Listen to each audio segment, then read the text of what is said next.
আল্লাহর নবী বলেন, একটি ঘরে যখন একটি কন্যা সন্তান প্রসব করে করে নারী, ওই ঘরের ভিতরে একটা রহমতের ফেরেশতা আগমন করে। রহমতের ফেরেশতা এসে বলে, আসসালামু আলাইকুম ইয়া আহলাল বাইত, হে ঘরের গৃহবাসীরা, তোমাদের উপরে আল্লাহর রহমত বর্ষিত হোক। এই কথা বলে ফেরেশতা নবজাতক কন্যার মাথার কাছে গিয়ে তার নূরের তৈরি ডানা বুলাতে থাকে আর বলতে থাকে, এই কন্যা সন্তানটিকে যে আদব শিখাবে, দিন শিখাবে, ভালোবাসবে, আর এটিকে যে আদব আর দিন শিখায়া তাকে সাহায্য করবে, আল্লাহর সাহায্য তার জন্য কিয়ামত পর্যন্ত অব্যাহত থাকবে। এই কথা কিন্তু কোনো পুত্র সন্তানের জন্য বলা হয় নাই।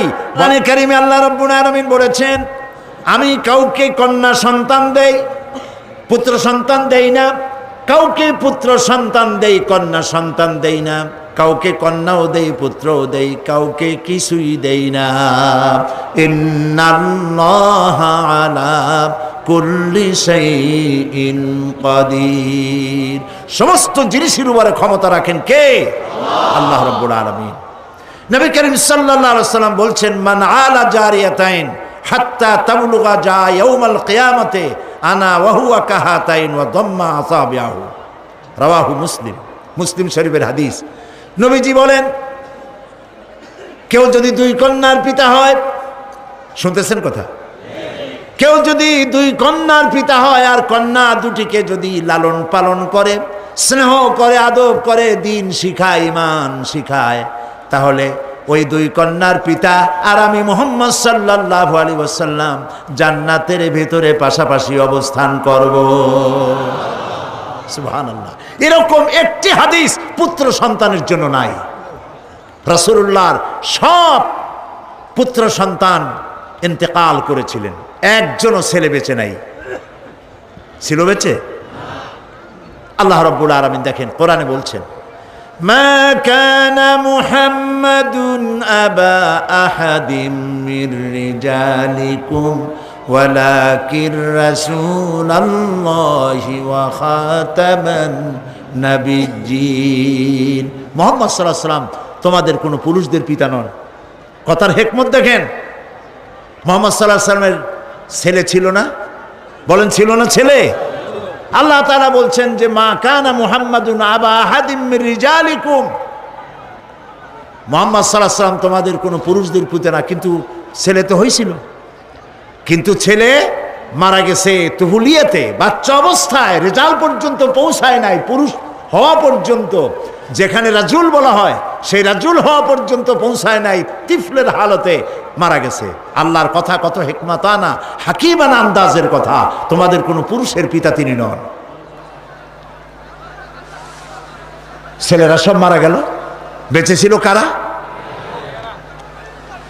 গোটা হাদিস গ্রন্থ সব তালাশ করুন, সমস্ত সন্তান মারা যাওয়ার পরেও একদিন, ছেলে সন্তান মারা যাওয়ার পরে নবীজি একদিনের জন্য হাত তুলে বলেন নাই, রব্বুল আলামিন আমার ছেলেগুলি তুমি নিয়ে গেছো, দয়া করে একটা ছেলে আমারে দাও।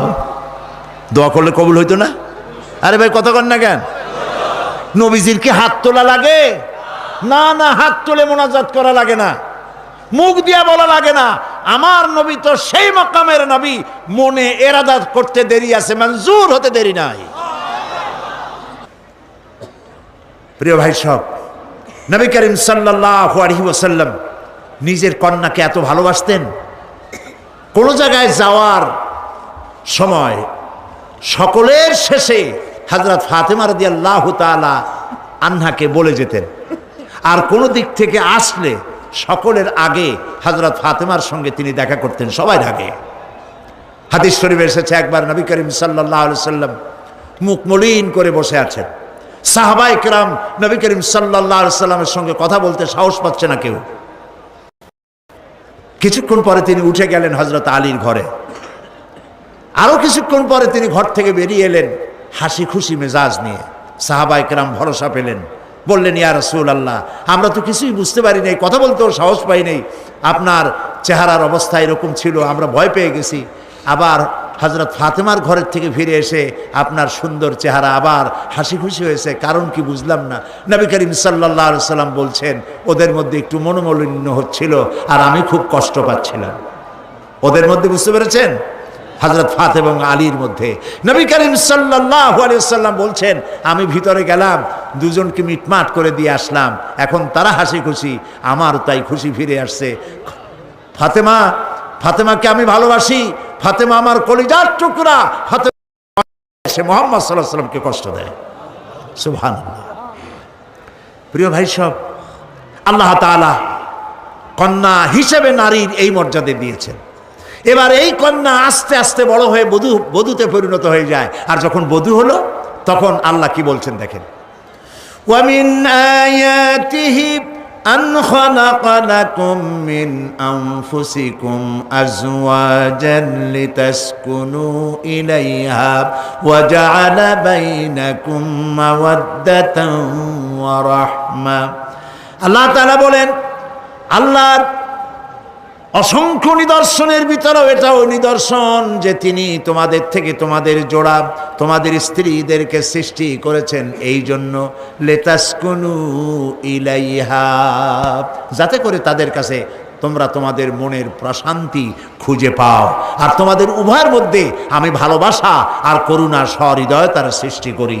লক্ষ্য করুন, এখানে আল্লাহ তাআলা বলছেন ওয়া জাআলা বাইনাকুম মাওয়াদ্দা ওয়া রাহমা। প্রথমে ভালোবাসা, তারপরে দয়া। যখন এই ভালোবাসাটা আল্লাহ দিয়ে দিলেন, মনে করেন ছেলে হলো ঢাকার, মেয়ে হলো চট্টগ্রামের। চট্টগ্রামের মেয়ে শুটকি খুব পছন্দ করে, কিন্তু ঢাকার ছেলে শুটকি পছন্দ করে না। ঢাকার ছেলে বলে আমার কাপড় কোথায়, আর চিটাগাংয়ের মেয়ে বলে আর খড়-খড়ডে। এটা সমস্যা হয়ে গেল না? কথা তো মিলল না, ভাষায় মিল নাই, কথায় মিল নাই, রুচিতে মিল নাই। ঘন্টায় ঘন্টায় মারামারি হওয়ার কথা, কিন্তু মারামারি হয় না। ওয়া জাআলা বাইনাকুম মাওয়াদ্দা, আল্লাহ বলেন আমি ভালোবাসা সৃষ্টি করে দিছি। সুবহানাল্লাহ, কইতে ইচ্ছে করে না? এই ভালোবাসা হয় বিশেষ এক উদ্দেশ্যকে কেন্দ্র করে, এই ভালোবাসার সৃষ্টি হয়। জীবনের যখন যৌবনে ভাটা পড়ে, ওয়া জাআলা বাইনাকুম মাওয়াদ্দাতান ওয়া রাহমা, যখন ওই যৌবনকালটা চলে গেল, তারপরে আল্লাহ তাআলা বলছেন আমি রহমত সৃষ্টি করি, স্বামী স্ত্রীর মধ্যে করুণা, দয়া, মহব্বত সৃষ্টি করি। বুড়ার কাছে তখন বুড়ি অত্যন্ত প্রিয় হয়ে যায়, আর বুড়ির কাছেও বুড়ো না হলে আর চলে না। আমাদের কবি আল মাহমুদ ভাই বোধহয় নিশ্চয়ই বুঝতে পারেন, মরিচ পাকলে নাকি জাল হয় বেশি। সুতরাং আল্লাহ রাব্বুল আলামিন বলছেন ওয়া জাআলা বাইনাকুম মাওয়াদ্দাতান ওয়া রাহমা, আমি প্রথমে ভালোবাসার সৃষ্টি করি, পরে উভয়ের মধ্যে করুণা আর সহৃদয়তার সৃষ্টি করে দিই। বুড়া ছাড়া বুড়ি চলে না, বুড়ি ছাড়া বুড়া চলে না। কে করেন? আরে ভাই জোরে কর না, কে করেন? যালিকুমুল্লাহু রাব্বুকুম, এই হচ্ছে আমাদের আল্লাহ, ইনি হচ্ছেন রব। এবং এই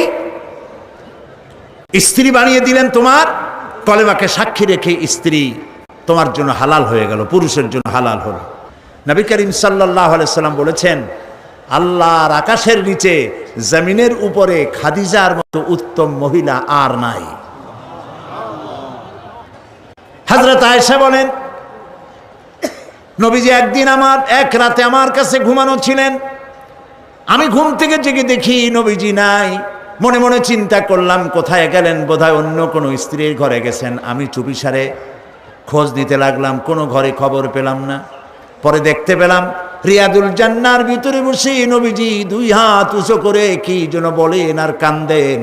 আমি পিছনে গিয়ে হাত তুললাম, শুনতে পেলাম নবীজি মুনাজাত করতে করতে এক পর্যায়ে গিয়ে বলছেন রব্বুল আলামিন কিয়ামতের ময়দানে যেদিন বাপ তার সন্তান হারায় ফেলবে, মা তার সন্তান হারিয়ে ফেলবে, সন্তান মায়ের চিনবে না, ওই দিন ওই কঠিন হাসরের ময়দানে আমি যেন আমার খাদিজারে হারায় না যাই। মোনাজাত শেষে হযরত আয়েশা বলছেন ইয়া রাসূলুল্লাহ, এই একটা বুড়ির বিয়ে করছিলেন, 25 বছর বয়সে 40 বছরের বুড়ি, এই বুড়ির কথা এখনো আপনার মনে জাগে? এর থেকে ভালো কুমারী মেয়ে তো আপনি বিবাহ করেছেন। নবীজির মুখখানা মলিন হয়ে গেল। আল্লাহর নবী বলেন, আয়েশা, খাদিজা সম্পর্কে এমন কথা জীবনে কোনোদিন তুমি আমার সামনে আর এরকম বলো না। কারণ হলো তোমরা সবাই আমার সুদিনের স্ত্রী, আর খাদিজা আমার এমন সময়ের স্ত্রী যখন মক্কা নগরীতে মুহাম্মদের পা রাখার জায়গা ছিল না। সমস্ত সম্পদ উজাড় করে দিয়েছে আমার জন্য, ইসলামের জন্য। না খেয়ে থেকেছে রাতের পর রাত, দিনের পর দিন। আরবের সব থেকে ধনশালিনী নারী, সমস্ত সম্পদ উজাড় করে দিয়েছেন আল্লাহর দ্বীনের জন্য। হযরত আয়েশা বলেন, আমাদের ঘরের ভিতরে তেমন গোশত রান্না বান্না খুবই কম হতো। আধপেটা অনাহারে অর্ধাহারে আমাদের দিন চলতো। যেদিন কোনো ভাগ্যক্রমে কোনো গোশত আসতো অথবা কোনো ছাগল দুম্বা জবাও হতো, নবীজি গোশতগুলি ভাগ করে স্ত্রীদের ঘরে ঘরে দিয়া নিজে একটা পটলার ভিতরে কয়েক টুকরা গোশত নিয়ে মদিনার রাস্তায় ঘুরে বেড়াতেন। খাদিজার কোনো বান্ধবী পাওয়া যায় নাকি? খাদিজার কোনো আত্মীয়া, কোনো বান্ধবী পাওয়া যায় নাকি? প্রিয় ভাই সাহেব, নবী করিম সাল্লাল্লাহু আলাইহি ওয়াসাল্লাম স্ত্রীদেরকে ভালোবাসতেন। হাদিস থেকে শোনাচ্ছি, হযরত আয়েশা কুমারী মেয়ে, তাকে বিয়ে করেছেন নবী করিম সাল্লাল্লাহু আলাইহি ওয়াসাল্লাম। গভীর রাত, চাঁদনি রাত, আধো আধো জ্যোৎস্না প্লাবিত রাত, নবীজি বলছেন, আয়েশা চলো আমরা একটু পায়চারি করে আসি। মরুভূমির ভিতরে গিয়ে বললেন, ওই যে একটা জিনিস দেখা যায়, চলো তো দৌড় মারি, কে আগে যায় দেখা যায়। বিশ্বনবী স্ত্রীর মনোরঞ্জনের জন্য দৌড় প্রতিযোগিতা করতেছেন, তাও সুবহানাল্লাহ কইতে ইচ্ছে করে না। দৌড়াইয়া হযরত আয়েশা রাদিয়াল্লাহু তাআলা আনহা তিনি আগে চলে গেলেন, রাসূলুল্লাহ পিছনে পড়ে গেলেন। হযরত আয়েশা খুব আনন্দ করলেন, দেখলেন আপনি কিন্তু দৌড়ে আমার সাথে পারলেন না। বাস এর কয়েক বছর পর আরেক দিন এইভাবে দৌড়ের প্রতিযোগিতা হলো রাতের বেলায়। আজকে হযরত আয়েশা বলছেন, ওই দিনের তুলনায় আমার শরীরটা স্থূল হয়ে গেছে, আমি একটু মুটিয়ে গেছি। দৌড়াইয়া আমি পিছনে পড়ে গেলাম, রাসূল আগে উঠে গেলেন। আমি হাঁপাতে হাঁপাতে যখন নবীজির কাছে গিয়ে দাঁড়িয়েছি, রাসূলুল্লাহ তাবাসসুম মুস্কি হেসে আমার দিকে তাকিয়ে বলছেন, আয়েশা, ওই সেই দিনের প্রতিশোধ আজ নিলাম। সুবহানাল্লাহ, সুবহানাল্লাহ। কিসের ইউরোপ, কিসের আমেরিকা, ইসলামী সভ্যতার জুতার কাছেও দাঁড়াতে পারবে না তারা। ওরা আজকে কি বলে, বিশ্ব কি দিবস, নারী দিবস পালন করে। বিশ্ব নারী দিবস, বিশ্ব মাতৃ দিবস, বিশ্ব ভালোবাসা দিবস। বিশ্ব ভালোবাসা দিবস ওদের দরকার, যাদের সারা বছরে কোনো ভালোবাসা নাই, তাদের জন্য একটা দিন ভালোবাসার বনিতা করা লাগে। আমার লাগে না, কারণ আমার জন্মই হয়েছে ভালোবাসার মধ্য দিয়ে। আর দ্বীন ওয়ান নাসিহা, ইসলাম মানেই হলো ভালোবাসা। সুবহানাল্লাহ কও। ইসলাম মানেই হচ্ছে ভালোবাসা। প্রিয় ভাই সব, আল্লাহ রাব্বুল আলামিন নারীর অধিকার দিয়েছে, কোরআন দিয়েছে, হাদিস দিয়েছে। বুক ভরে বলেন আলহামদুলিল্লাহ। প্রিয় ভাই সব, ইসলাম দিয়েছে নারীর অধিকার। রাসূলুল্লাহ বলছেন, আদ-দুনিয়া কুল্লুহা মাতাউন ওয়া খায়রুল মাতাঈদ দুনিয়া ইমরাতুস সালিহা। এই পৃথিবীর সব কিছু হলো সম্পদ, তার মধ্যে শ্রেষ্ঠ সম্পদ হচ্ছে সালেহা, নেককারিনী, সতীসাধ্বী নারী। আলহামদুলিল্লাহ বলে। আল্লাহর নবী বলেন, আমার কাছে তিনটি জিনিস প্রিয়। নামাজ আমার কাছে প্রিয়, সুগন্ধ আমার কাছে প্রিয়, আর স্ত্রী আমার কাছে প্রিয়। সুবহানাল্লাহ। এই তিনটি জিনিস আমার কাছে প্রিয়।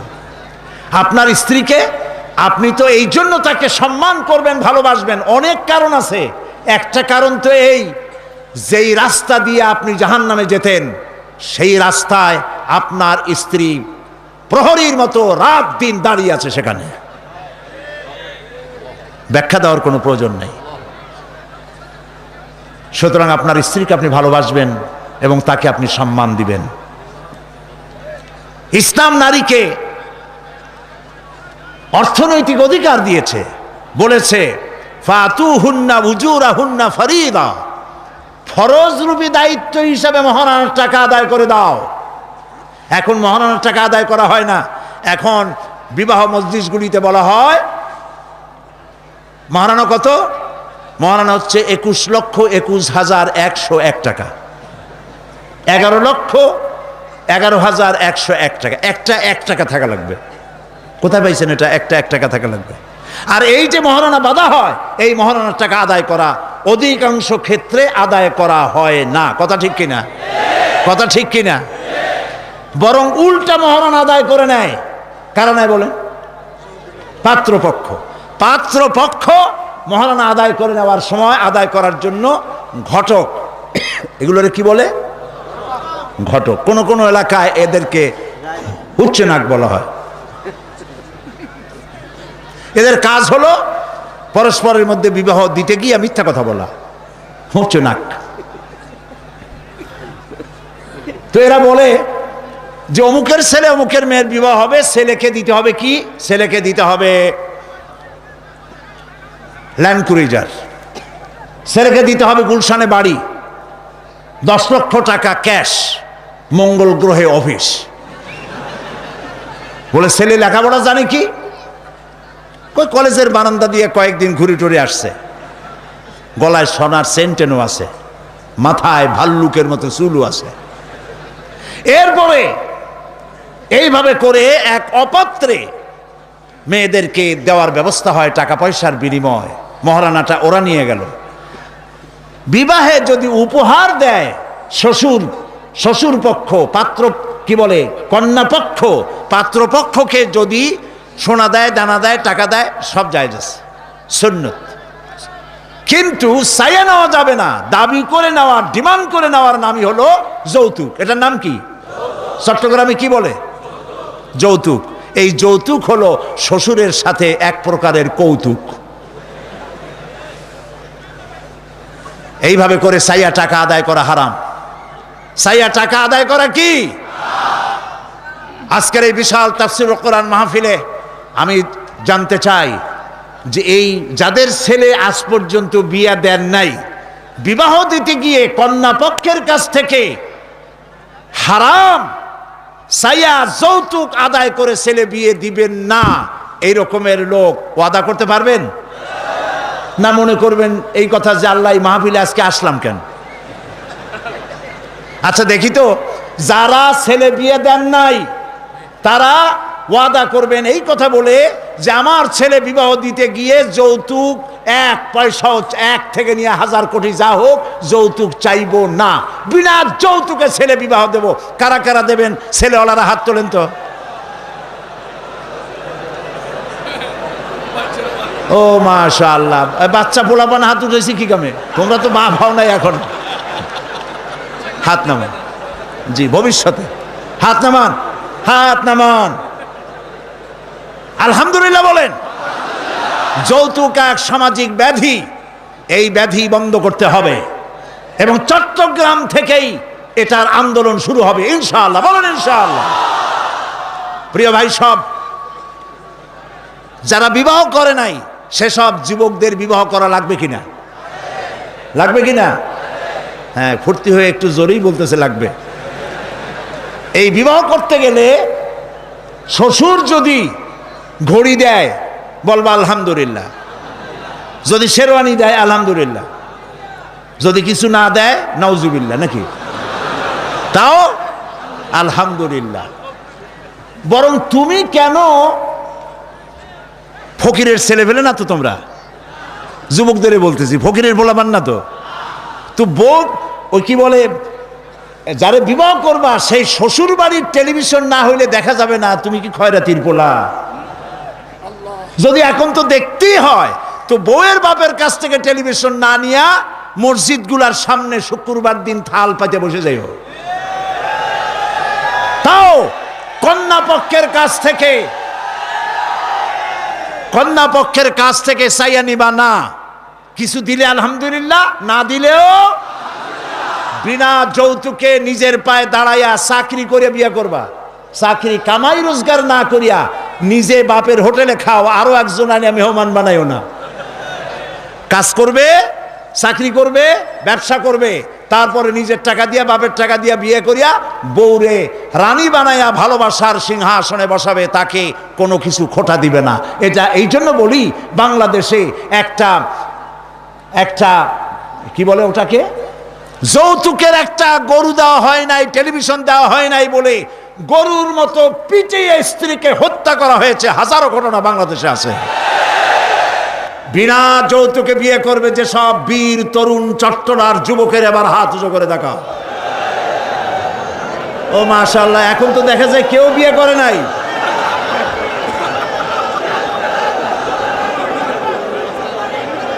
আচ্ছা, হাত নামান, হাত নামান। প্রিয় ভাই সব, তাহলে একটি বড় রকমের অপরাধ থেকে চট্টগ্রামকে মুক্ত করার জন্য আন্দোলন শুরু করা হলো।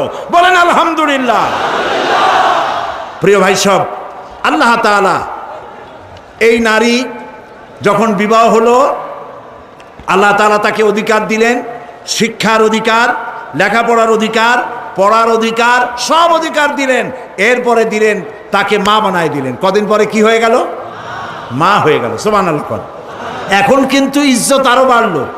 মা হওয়ার পর ইজ্জত কি হইল? আরো বেড়ে গেল। আল্লাহর নবীর কাছে প্রশ্ন করা হয়েছে।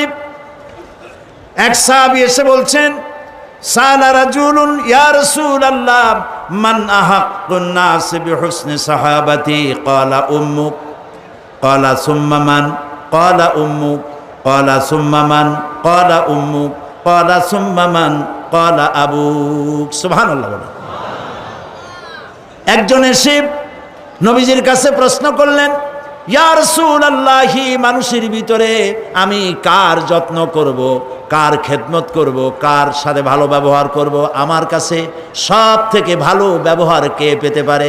নবীজি বললেন, তোমার মা। সাহাবী প্রশ্ন করলেন, তারপরে কে? রাসূলুল্লাহ বললেন, তোমার মা। তারপরে কে? তোমার মা। তারপরে কে? তোমার পিতা। পিতার চাইতে মায়ের মর্যাদা আল্লাহ পাক কয় গুণ বাড়ালেন?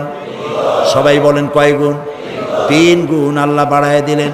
আল্লাহ রাব্বুল আলামিন কোরআনে কারীমের ভিতরে বলেছেন, ওয়াকাদা রাব্বুকা আল্লা তা'বুদু ইল্লা ইয়াহু ওয়া বিল ওয়ালিদাইনি ইহসানা। তোমার রবের পক্ষ থেকে চূড়ান্ত ফয়সালা হয়েছে যে আল্লাহর ইবাদত করার পর মা বাপের এহসান করবে। সুবহানাল্লাহ। আর আমার দেশের লোকেরা কি বলে, কি করে? লক্ষ্য করতেছেন আপনারা? আল্লাহ বলেন কি আর বান্দারা করে কি? আল্লাহ বলছেন মা বাপের খেদমত করো। আমার ইবাদতের পরে আল্লাহর পরেই স্থান কার? চিল্লায় বলেন। আমাদের লোকেরা বোঝে না, না বুঝা চলে যায় ভালো কোনো খাবার, ভালো কোনো ফল কোনো হজরত, কোনো পীর সাহেবের দরবারে নিয়ে হাজির করলে, হ্যাঁ দেন, পীর সাহেবকে হাদিয়া দিবেন, দেন, কিন্তু আগে দিবেন মায়েরে। আপনার কাছে, সন্তানের কাছে সব থেকে বড় পীর হচ্ছে মা। বলেন সব থেকে বড় পীর কে? মা আর বাবা। মা আর এই দুজন হচ্ছে আপনার কাছে সব থেকে বড় পীর। পীর সাহেবের দোয়া কবুল হবে কি হবে না, আলেম সাহেবের দোয়া কবুল হবে কি হবে না, সন্দেহ আছে। 50-50, দোয়া কবুল হইলেও হইতে পারে, না হইলেও না হইতে পারে। কিন্তু মা বাপ যদি দোয়া করে, আল্লাহর দরবারে দোয়া মঞ্জুর হয়ে যায়। 100% দোয়া কবুল হয়ে যায়। সুবহানাল্লাহ বলে। প্রিয় ভাই সব, আল্লাহ রাব্বুল আলামিনের নবী বলেন, মা বাবা যখন দোয়া করে সন্তানের জন্যে, যখন দোয়া করে, বন্দুক দিয়া গুলি করলে সেই গুলি তার লক্ষ্য বস্তুর কাছে যেতে যত না দেরি হয়, মা বাপের দোয়া বা বদদোয়া আল্লাহর দরবারে থেকে দ্রুত গতিতে চলে যায়। মাকে খাওয়াও। বুড়া মা আছে না? বলেন আছে না? মা যখন বুড়া হয়ে যায়, বউয়ের কথা মতো সন্তান মায়ের সাথে খারাপ ব্যবহার করে, মুখ মলিন করে থাকে, কথা বলে না, আর মনে মনে বলে, প্রকাশ্য বলে, অনেকের সামনে বলে, বুড়ি মরে না কেন? নাউজুবিল্লাহ। বলেন নাউজুবিল্লাহ।